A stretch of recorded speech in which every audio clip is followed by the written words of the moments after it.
எல்லோருக்கும் வணக்கம்.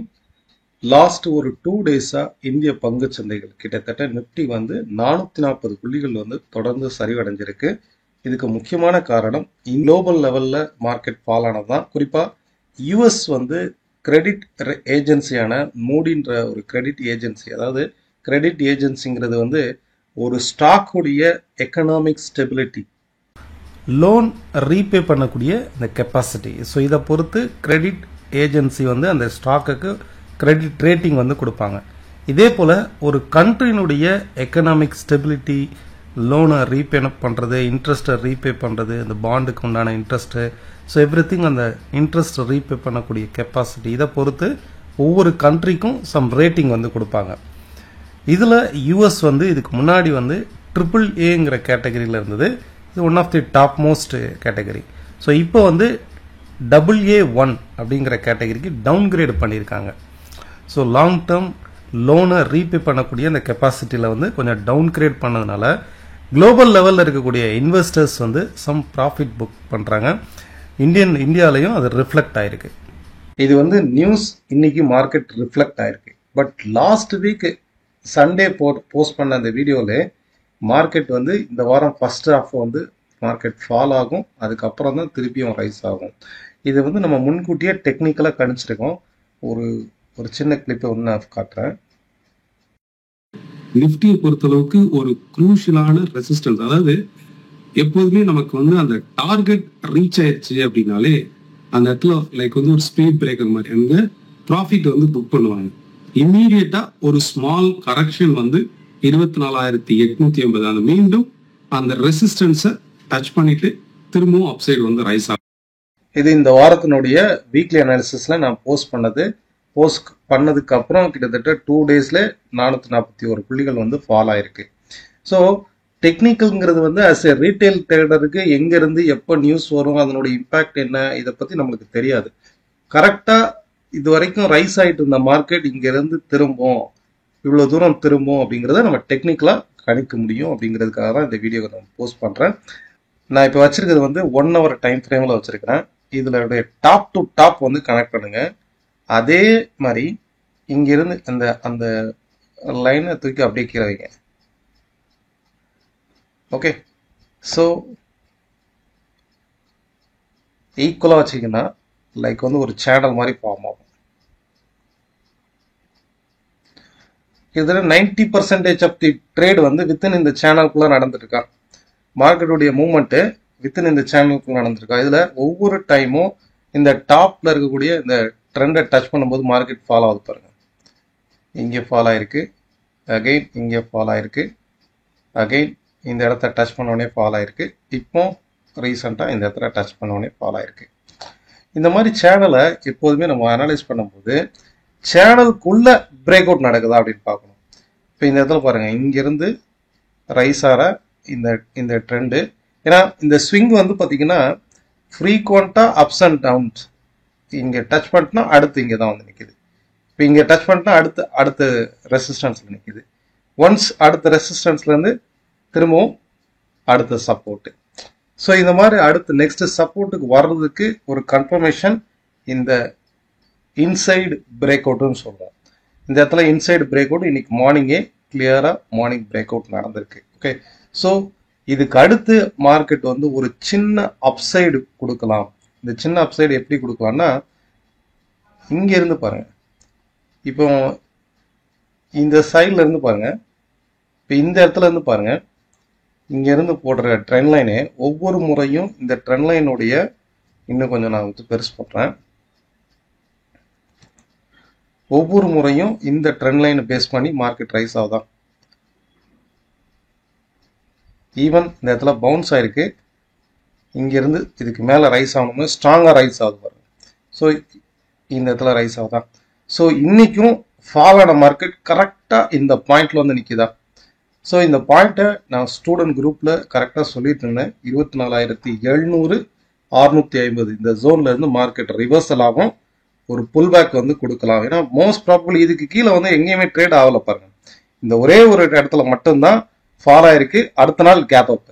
So almost 90% of the trade within இந்த சேனலுக்குள்ள தான் நடக்குது. ஓகே, ஸோ இதை பிரேக் அவுட் ஆனா மட்டுமே 24,600க்கு 650 இந்த ஜோனை வந்து பிரேக் அவுட் ஆனா மட்டுமே, அதாவது அட்லீஸ்ட் ஒரு half an hour கேண்டில் இதுக்கு பிலோல பிரேக் பண்ணி க்ளோஸ் ஆனா மட்டுமே நெக்ஸ்ட் லெவலான இங்க ரீச் ஆகும். அதாவது 24,400 420 அப்படின்ற லெவல ரீச் ஆகும்.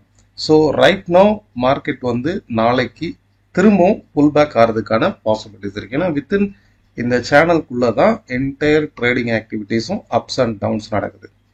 இது வந்து ஒரு ஒரு range bound market or sideways மார்க்கெட்னு சொல்லுவோம்.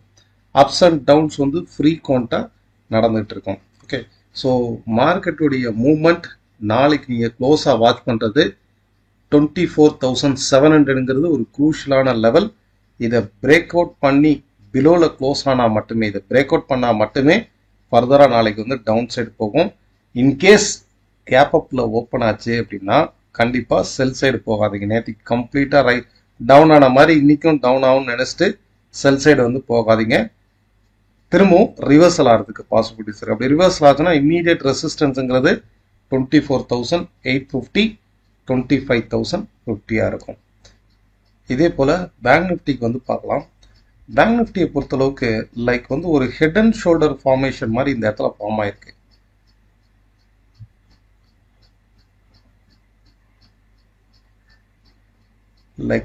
இந்த இடத்துல பாருங்க,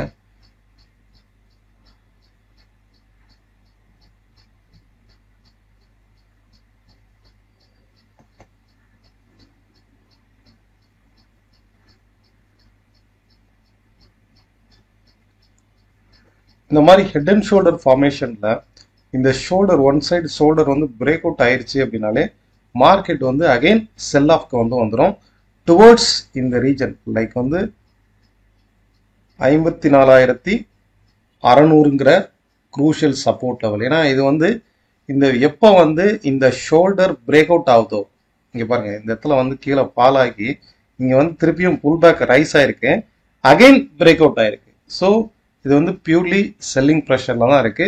நெக்ஸ்ட் சப்போர்ட்டுங்கிறது 54,600 இருக்கும். ஸோ ஹியர் ஆஃப்டர் பேங்க் நிஃப்டியை பொறுத்தளவுக்கு டவுன் சைட்ல 54,600ங்கிறது சப்போர்ட் ஆகும், அப் சைட்ல 55,150ங்கிறது ரெசிஸ்டன்ஸ் ஆகும். வித்தின் இந்த ஜோனுக்குள்ள தான் என்டையர் ட்ரேடிங்கும் நாளைக்கு வந்து நடக்க போகுது. ஓகே, இன்கேஸ் கீழே ஃபால் ஆனா கூட 54,600ங்கிறது சப்போர்ட் ஆகும், 55,100ங்கிறது ரெசிஸ்டன்ஸாகவும் இருக்கும். ஓவராலா ஒரு ரேஞ்ச் பவுண்ட் மார்க்கெட் தான் இந்த ஜோனுக்குள்ள நடக்க போகுது. நெக்ஸ்ட் சென்செக்ஸ் வந்து பார்க்கலாம். சென்செக்ஸும் நிஃப்டியும் ஆல்மோஸ்ட் ஒரே மாதிரி தான் ட்ரேட் ஆகும். இந்த சென்செக்ஸ் வந்து பார்த்தீங்கன்னா கம்ப்ளீட்லி ரேஞ்ச் பவுண்ட் மார்க்கெட்டாக ட்ரேட் ஆகுது. பாருங்க, டாப்ல இந்த ஜோன், அதாவது 82,500ங்கிறது ரெசிஸ்டன்ஸ் ஆகும், பாட்டம்ல டாப்ல 82,500ங்கிறது ரெசிஸ்டன்ஸ் ஆகும், பாட்டம்ல 81,100ங்கிறது சப்போர்ட் ஆகும். வித்தின் இந்த ஜோனுக்குள்ள தான் என்டையர் ட்ரேடிங் நடந்துட்டு இருக்கா. அப்ஸ் அண்ட் டவுன்ஸ் வந்து வித்தின் இந்த ஜோனுக்குள்ள தான் நடந்துட்டு இருக்கா. ஸோ இங்கிருந்து மார்க்கெட் திரும்பலாம். நிஃப்டியும் சப்போர்ட் லெவல்ல ட்ரேட் ஆகுது, பேங்க் நிஃப்டியும் ஆல்மோஸ்ட் சப்போர்ட் லெவல்ல ட்ரேட் ஆகுது, சென்செக்ஸும் ஆல்மோஸ்ட் சப்போர்ட் லெவல்ல ட்ரேட் ஆகுது. So in case Nifty or Sensex gap அப்ல ஓப்பன் ஆச்சுன்னா கண்டிப்பா செல் சைடு போறதை அவாய்ட் பண்ணுங்க. சென்செக்ஸை பொறுத்தளவுக்கு இந்த ப்ரீவியஸா இருக்கு இல்லையா, அந்த குஷன் சொல்லுவோம், இதை பிரேக் அவுட் பண்ணா மட்டும்தான் 80,700க்கு பிலோல ஒரு பிரேக் அவுட், ஒரு 1 hour கேண்டில் பிரேக் அவுட் ஆனால் மட்டும்தான் ஃபர்தரா டவுன் சைடு வந்து போகும். இந்த மாதிரி range bound horizontal range bound market வந்து எப்போ வேணாலும் திரும்பவும் அப் சைடு வந்து ரைஸ் ஆகலாம். ஓகே, ஸோ ஓவராலா நம்ம மார்க்கெட்டை புரிஞ்சுக்கிறது வந்து நிஃப்டி ஒரு குரூஷியல் சப்போர்ட்ல இருக்குது, சென்செக்ஸும் ஒரு குரூஷியல் சப்போர்ட்ல இருக்கு.